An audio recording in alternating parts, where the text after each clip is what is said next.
പ്രീതെ, ഈ മസ്കും ട്രംപും തമ്മിൽ തെറ്റി അങ്ങനെയുള്ള വാർത്തകളാണ് കേൾക്കുന്നത്. എന്താണ് അത്? വലിയ ബിസിനസ്സുകാരല്ലേ അവർ രണ്ടുപേരും?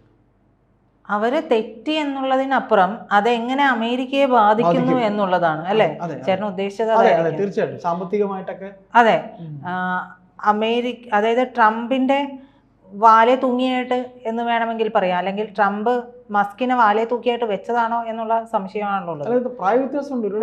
അത് ഉണ്ടായിട്ട് കാര്യമില്ലല്ലോ, വാലെ തൂങ്ങി തന്നെയാണല്ലോ. അപ്പോൾ ട്രംപ് എന്ന് പറയുന്നത് ഒരു എന്താ പറയാ, അറിയാം, അതെ, അദ്ദേഹത്തിന് ബിസിനസ് മാഗ്നറ്റ് പോലെ തന്നെ അദ്ദേഹത്തിന് ഒരുപാട് ഭാര്യമാരും ഒരുപാട് കുട്ടികളും ഉണ്ട്. ലോകം മുഴുവൻ കുട്ടികളെ കൊടുത്തുകൊണ്ട് നടക്കുന്ന ഒരു മഹാനും കൂടിയാണ് മസ്ക്. അത്ര വയസ്സൊന്നും ആയിട്ടില്ല. അപ്പോ അത് പോട്ടെ, അത് പറഞ്ഞു വെച്ചെങ്കിലും. അപ്പൊ അങ്ങനെ ആവുമ്പോ ഇത് രാഷ്ട്രീയമായിട്ട് രണ്ട് ഉറ്റ സുഹൃത്തുക്കൾ കൂടിയായിരുന്നു ഇവര്. രാഷ്ട്രീയപരമായിട്ട് ഇവര് ഉറ്റ സുഹൃത്തുക്കളായിരുന്നു. ആ ഉറ്റ സുഹൃത്തുക്കളാണ് തെറ്റിയത്. അത് തെറ്റുമ്പോൾ സ്വാഭാവികമായിട്ടും അത് അമേരിക്കയെ മൊത്തത്തിൽ ബാധിക്കാനുള്ള സാധ്യതകളുമുണ്ട്. അപ്പോൾ ബിസിനസ്സിലും രാഷ്ട്രീയപരമായിട്ടുള്ള കാര്യത്തിലുമൊക്കെ ഇത് അമേരിക്കയെ എങ്ങനെ ബാധിക്കുമെന്നുള്ള ഒരു ആശങ്ക അവർക്കുണ്ട്. അപ്പോൾ അത്രയും അവർ തമ്മിലുള്ള തർക്കം എന്ന് പറയുന്നത് വളരെ രൂക്ഷമാകുന്ന ഒരു അവസ്ഥയാണ് ഇപ്പോഴുള്ളത്. അപ്പോൾ മസ്കിന്റെ ഉടമസ്ഥതയിലുള്ള ടെസ്ല കാർ കമ്പനി, ആ ടെസ്ല കാർ കമ്പനികൾക്കുള്ള കോൺട്രാക്റ്റുകൾ റദ്ദാക്കുമെന്ന് ട്രംപ് പറഞ്ഞതോടുകൂടിയാണ് ഈ കുരിശുദ്ധം കുറച്ചുകൂടെ രൂക്ഷമായത്. ആ രൂക്ഷമായതിൻ്റെ അവസ്ഥ എന്ന് പറയുന്നത് മസ്കിന് വലിയ രീതിയിൽ നഷ്ടം ഈ ട്രംപിന്റെ പിന്നാലെ ഉണ്ടായിട്ടുണ്ട്. ബിസിനസ് ശ്രദ്ധിക്കാൻ അദ്ദേഹത്തിന് പറ്റിയിരുന്നില്ല എന്നുള്ളത് തന്നെയാണ്. അദ്ദേഹം ഒരു സത്യത്തിൽ പറഞ്ഞ ഒരു ഡീപ് സ്റ്റേറ്റ് എന്നൊക്കെ പറയാമല്ലോ. എന്നുവെച്ചാൽ മൊത്തത്തിൽ ട്രംപിനെ നിയന്ത്രിക്കുന്നത് പോലും ഈ പറയുന്ന മസ്ക് ഉൾപ്പെടെയാണ്. ഇത്തരത്തിൽ എല്ലാ രാഷ്ട്രീയക്കാരെ നിയന്ത്രിക്കുന്ന ശക്തികളെയാണല്ലോ നമ്മൾ ഡീപ് സ്റ്റേറ്റ് എന്നൊക്കെ പറയാം. അപ്പൊ അത്തരത്തിലുള്ള ഒരു ശക്തി തന്നെയായിരുന്നു ഈ പറയുന്ന മസ്ക്. പക്ഷെ മസ്ക് ട്രംപിന്റെ പിന്നാലെ നടന്ന് ട്രംപിനെ ഉപദേശിച്ച് നടന്നതോടുകൂടി ട്രംപിന്റെ അധപതനം തുടങ്ങി എന്ന് വേണമെങ്കിൽ നമുക്ക് പറയാം. അതോടുകൂടിയാണ് അദ്ദേഹം ടാറ്റ ബൈ ബൈ പറഞ്ഞിട്ട് പിരിയുന്നത്. പിരിയുമ്പോൾ സ്വാഭാവികമായിട്ടും ട്രംപിന് നീരസമുണ്ടാവും. ട്രംപ് അതിൽ എങ്ങനെയൊക്കെ മസ്കിന് പണിവെക്കാമെന്ന് നോക്കുകയും ചെയ്യും. അതെ, സ്വാഭാവികമാണത്. അപ്പോൾ എന്തായാലും ട്രംപ് സ്വന്തം സോഷ്യൽ മീഡിയ പ്ലാറ്റ്ഫോം ആയിട്ടുള്ള ട്രൂത്ത് സോഷ്യലും മസ്ക് എക്സിലുമാണ് ഈ പരസ്പരമുള്ള തമ്മിലടി ചെളിവാരി എറിഞ്ഞുകൊണ്ടിരിക്കുന്നത്. അപ്പോൾ ഇതിൻ്റെ ട്രംപിൻ്റെ ഉയർന്ന താരിഫുകൾ ഈ സാമ്പത്തിക വർഷം അവസാനത്തോടുകൂടി തന്നെ സാമ്പത്തിക മാന്ദ്യത്തിന് കാരണമാകുമെന്ന് ചൂണ്ടിക്കാട്ടുന്നുണ്ട്. അപ്പൊ അത് ചൂണ്ടിക്കാട്ടുന്നത് മസ്ക് ആണ്. മസ്ക് അത് ചൂണ്ടിക്കാട്ടുന്നുണ്ട്.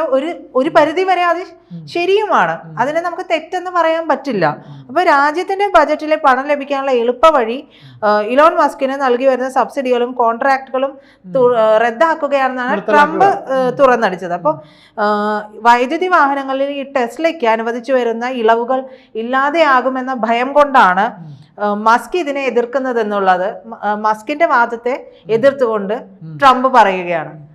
അങ്ങനെ രണ്ടുപേരും തമ്മിൽ അടിച്ചുകൊണ്ടിരിക്കുകയാണ്. അതേസമയം തന്നെ ഈ സർക്കാരിന്റെ ഈ ഒരു ബില്ല് അതിനെ എതിർക്കുന്നില്ല എന്ന് മസ്ക് പറയുന്നുണ്ട്. പക്ഷേ അതൊന്നും വിലപ്പോകുന്നില്ല ട്രംപിന്റെ അടുത്ത്. ട്രംപിന്റെ EV ബില്ലിൽ വൈദ്യുത വാഹനങ്ങൾക്കുള്ള ഒരു $7,500 കോടി നികുതി ഇളവുകൾ റദ്ദാക്കാനായിട്ട് നിർദ്ദേശമുണ്ട്. അപ്പോൾ അത് ഏറ്റവും അധികം ബാധിക്കുന്നത് ടെസ്ലയാണ്. Tesla Elon മസ്കിൻ്റെയാണ്. അപ്പോൾ ഇലോൺ മസ്കിനെ അത് അത്രയേറെ ശക്തമായി തന്നെ ബാധിക്കുന്നുണ്ട്. ഓൾറെഡി ട്രംപിൻ്റെ പിന്നാലെ നടന്ന് പ്രതിസന്ധിയിലായിരിക്കുന്ന മസ്കിനാണ് വീണ്ടും ട്രംപിൻ്റെ ഈ ഒരു ബില്ല് കൂടി ഏറ്റവും കൂടുതൽ പ്രശ്നത്തിലാക്കുന്നത്. അപ്പോൾ ട്രംപിന്റെ നീക്കത്തിന് മറുപടിയായിട്ട് ഡ്രാഗൺ സ്പേസ് ക്രാഫ്റ്റ് ഡീകമ്മീഷൻ ചെയ്യുമെന്ന ഭീഷണി കൂടി മസ്ക് ഉയർത്തിയിട്ടുണ്ട്.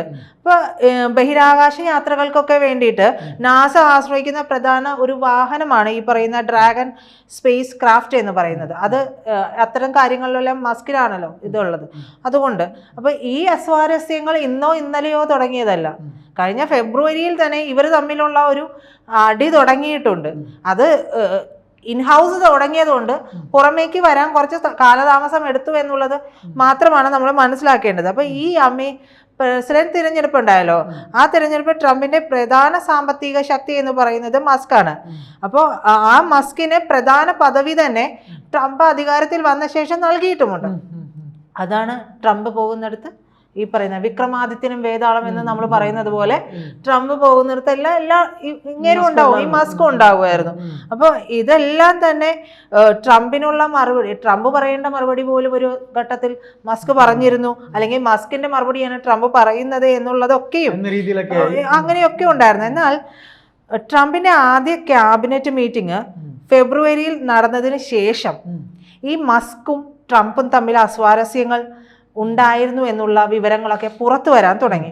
പക്ഷെ ആ സമയത്ത് മസ്കിനെ അനുകൂലിച്ച് ട്രംപ് എത്തുന്നുണ്ട്. ഒരു പക്ഷേ അങ്ങനെയൊന്നും ഇല്ല എന്ന് പുറമേക്ക് കാണിക്കാനായിരുന്നിരിക്കാം. അതെ അതെ, ഇരുവരും തമ്മിലുള്ള യാത്രകളൊക്കെ എയർഫോഴ്സ് 1 ഒന്നിച്ചുമായിരുന്നു. അതിലായിരുന്നു. വൈറ്റ് ഹൗസിൽ മസ്ക് രാത്രി തങ്ങിയിരുന്നു എന്നുള്ള റിപ്പോർട്ടുകളും ഒക്കെ ഉണ്ടായിരുന്നു. അപ്പോൾ ഏറ്റവും അടുത്ത കൂട്ടുകാരനാണ് തൻ്റെ ട്രംപ് എന്ന് മസ്ക് പരസ്യമായി പറയുകയും ചെയ്തിരുന്നു.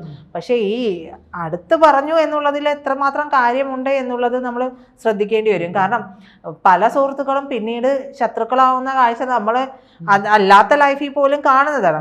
അപ്പോൾ അത്തരത്തിലുള്ള വിഷയങ്ങളൊക്കെ ഉണ്ടായിരുന്നു. അപ്പോൾ ടെസ്ല കാറിൻ്റെ ഷോറൂമാക്കി വൈറ്റ് ഹൗസിനെ ട്രംപ് മാറ്റിയതായിട്ടും വിമർശനങ്ങളൊക്കെ ട്രംപിനെതിരെ വന്നിട്ടുണ്ട്. അതായത് ഈ ട്രംപും മസ്കും തമ്മിലുള്ള അടുപ്പം അത്രയേറെ വൈറ്റ് ഹൗസിനെ ബാധിച്ചിട്ടുണ്ട്. അതായത് ട്രംപിന് പകരം മസ്കാണ് ഇതെല്ലാം നിയന്ത്രിക്കുന്നത് എന്നുള്ള അല്ലേ, അങ്ങനെയല്ലേ അതിന്റെ ഒരു അർത്ഥം പോലും വരുന്നത്. വൈറ്റ് ഹൗസിനെ ടെസ്ലയുടെ കാർ കമ്പനിയുടെ ഷോറൂം ആക്കി എന്നൊക്കെ പറയുന്നത് അതെ അത്തരത്തിലുള്ളതാണ്. അപ്പോൾ ടെസ്ലയിലെ സൈബർ ട്രക്ക് മോഡൽ എസ് മോഡലുകളൊക്കെ വൈറ്റ് ഹൗസിന് മുന്നിൽ സ്ഥിരമായിട്ട് വരികയും ചെയ്തതാണ്. അപ്പോൾ ടെസ്ല കാർ താൻ വാങ്ങിയതായിട്ട് ട്രംപ് പറയുകയൊക്കെ ചെയ്തിട്ടുണ്ടായിരുന്നു. ഈ ട്രംപിനെ ഇതിൻ്റെയൊക്കെ പേരിൽ ഇംപീച്ച് ചെയ്യണമെന്നുള്ള കാര്യങ്ങളൊക്കെ പുറത്തു വന്ന ഒരു സാഹചര്യം ഉണ്ടായിരുന്നു. ആ ഇംപീച്ച് ചെയ്യണം, അതായത് അത്രത്തോളം മസ്കിന് അടിമപ്പെട്ടുപോയി എന്നുള്ള രീതിയിലാണ് കാര്യങ്ങളെല്ലാം വന്നുകൊണ്ടിരുന്നത്. അപ്പോൾ ഇപ്പോൾ ഡൊണാൾഡ് ട്രംപിനെ ഇംപീച്ച് ചെയ്യണമെന്നുള്ള ആവശ്യം ഈ പറയുന്ന മസ്ക് തന്നെ ഉന്നയിച്ചിരിക്കുകയാണ്. അത്രയും ഫ്രണ്ടായിരുന്ന ആള് തിരിച്ചു പറഞ്ഞിരിക്കുന്ന ഒരു സാഹചര്യത്തിലേക്ക്, അത്രയും രൂക്ഷമായ അവസ്ഥയിലേക്ക് ഇവർ തമ്മിലുള്ള അടി പോയി എന്നുള്ളതാണ്. മസ്ക് ഇദ്ദേഹത്തിന്റെ ഏതൊരു സ്ത്രീ വിഷയ കഥയൊക്കെ പറഞ്ഞു വരുത്തുന്നുണ്ടെന്നും പറയുന്നുണ്ട്. അത് പറയുന്നതിൽ അർത്ഥമില്ല.